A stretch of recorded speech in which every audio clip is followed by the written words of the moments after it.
Imagine the shock when a story that started as whispers in church halls suddenly exploded into a full-blown legal battle. At 54 years old, Bishop Joel Tudman has finally sent a legal notice to Bishop Henry Fernandez, and the Christian world is buzzing. Was this a fight for justice, a clash of egos, or the final chapter in a rivalry that's been brewing for years? One thing's for sure, this isn't just ministry, it's high-stakes drama. So stay tuned, because the truth behind this legal showdown will leave you questioning everything you thought you knew. To understand the controversy, we must step back and look at who Joel Tudman really is, and why his name carries so much significance. Tudman wasn't just another preacher trying to earn a platform.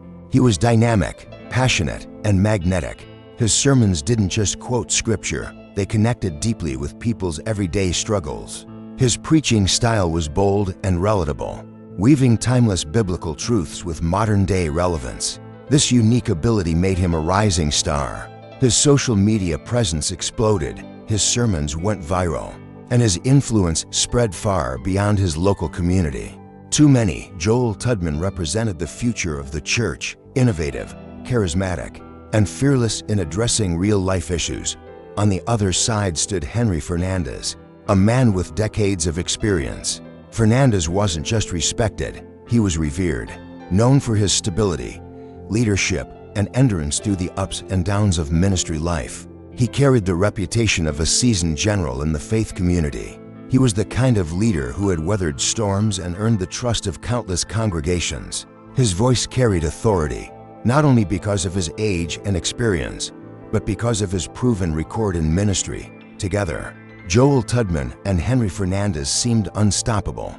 Fernandez brought wisdom and credibility. Tudman brought energy and innovation.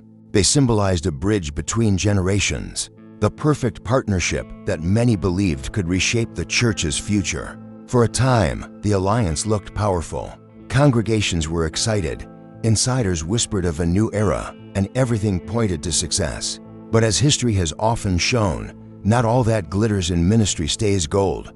Behind the scenes, subtle cracks began to show. At first, they looked like normal differences, the kind that happen when two strong personalities try to work together. But those cracks soon widened into something far more serious.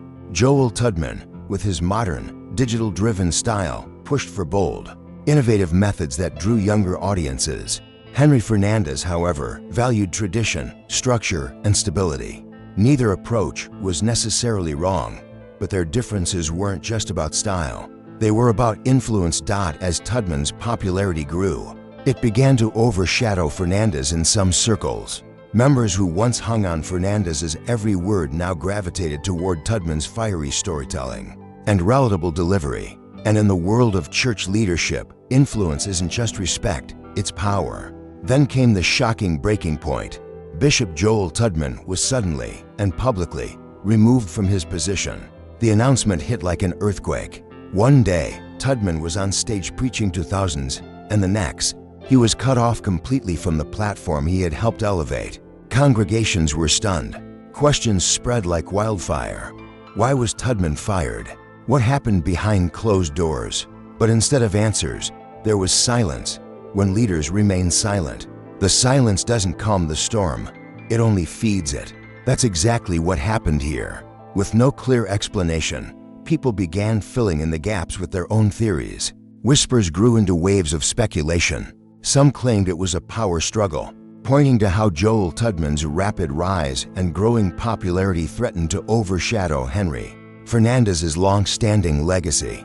Others argued it was about money, suggesting Tudman wanted larger investments in modern, digital-driven platforms, while Fernandez leaned on tradition and preferred stability over risky innovation. The tension wasn't just between the two bishops. Insiders revealed a deeper division among staff and leaders within the ministry itself. Some rallied behind Tudman, inspired by his youthful energy and forward-thinking vision. Others stood firmly with Fernandez, unwilling to abandon the man who had guided them for decades. Suddenly, the ministry wasn't just a church, it had become a battlefield of influence, with loyalty and power pulling people in different directions. And looming above it all was one word: pride. When too strong, determined leaders both believe they are right.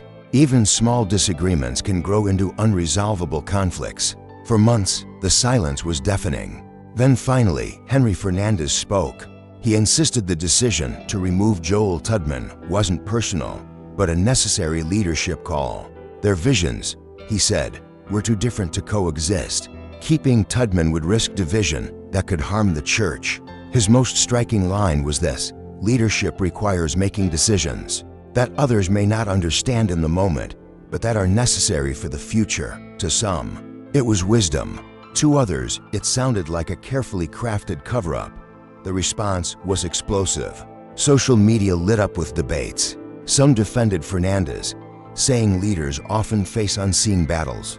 Others accused him of dodging the truth. Meanwhile, a surprising wave of support rose for Joel Tudman. Many saw him as the underdog, the young, innovative voice silenced before his time. Hashtags with his name began trending. Memes, videos, and fiery discussions flooded YouTube, Instagram, and Facebook. The fallout wasn't just a church issue anymore. It had become a global talking point. Eventually, the spotlight shifted to Joel Tudman. Would he respond? Would he clap back? When he finally spoke, Tudman's approach was strikingly different from Fernandez's. Instead of a formal defense, Tudman delivered a raw, heartfelt message. It was subtle but powerful. He never attacked Henry Fernandez directly, yet his words hinted at a deeper story. His followers heard every nuance, and they rallied to his side in massive numbers. Thousands flooded his social media with messages of encouragement. Hashtags surged. Sermons and live streams celebrated him as a victim of church politics. But critics weren't fully convinced. They argued his statements were vague, spiritualized, and avoided clear answers. Was this authenticity, or was Tudman carefully protecting his image too? What made this fallout especially painful was how deeply it divided communities. Some longtime members stayed loyal to Henry Fernandez, trusting his judgment as a seasoned leader. Others broke away, aligning with Joel Tudman as the voice of the future. Friendships fractured. At its core, the Fernandez-Tudman controversy became more than a personal clash.